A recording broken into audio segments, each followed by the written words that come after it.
Assalamualaikum warahmatullahi wabarakatuh. Perkenalkan, nama saya In'am. Di sini saya sebagai mahasiswa tadris bahasa Indonesia di Institut Agama Islam Negeri Madura. Pada kesempatan kali ini saya akan menjelaskan tentang kegiatan penyusunan teks berita secara bersama di kelas di mata pelajaran Bahasa Indonesia di kelas 2 SMP. Seperti itu.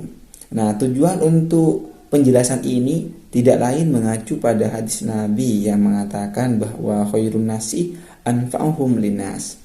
Sebaik-baiknya manusia adalah manusia yang bermanfaat pada manusia yang lain.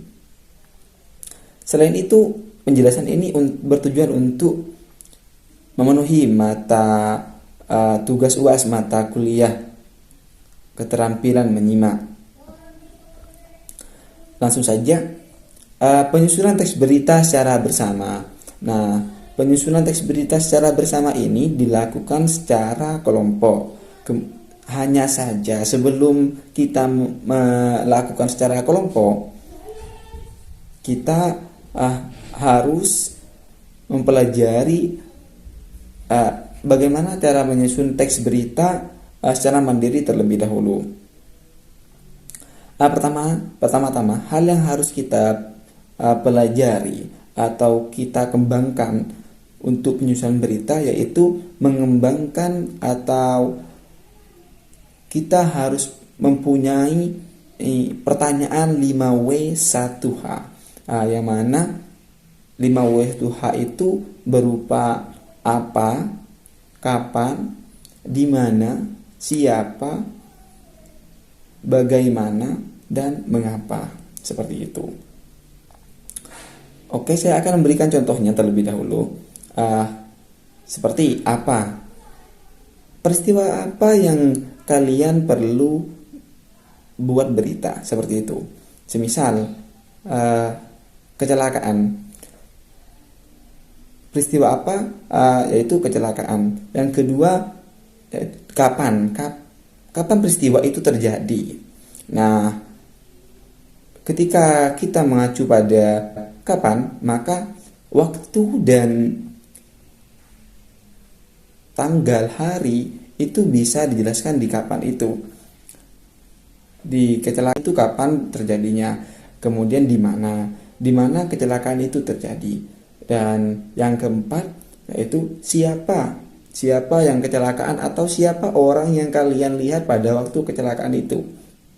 Yang kelima yaitu bagaimana kecelakaan itu, keadaan pada saat itu bagaimana.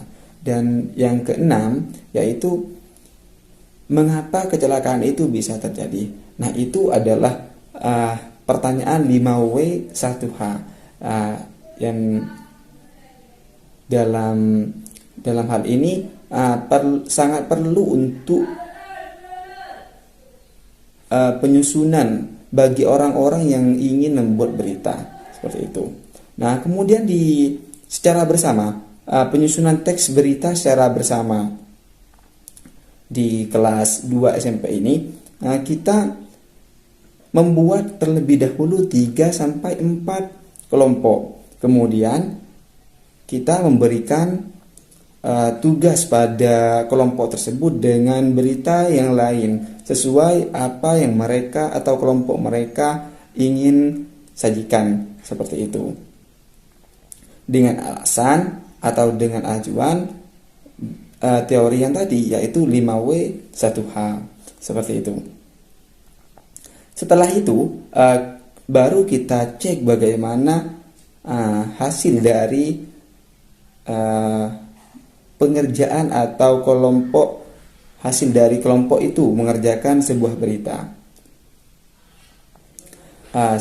Mungkin hanya ini yang dapat saya sampaikan.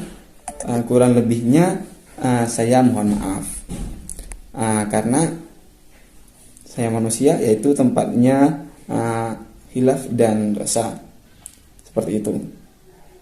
Akhirnya dari saya, assalamualaikum warahmatullahi wabarakatuh.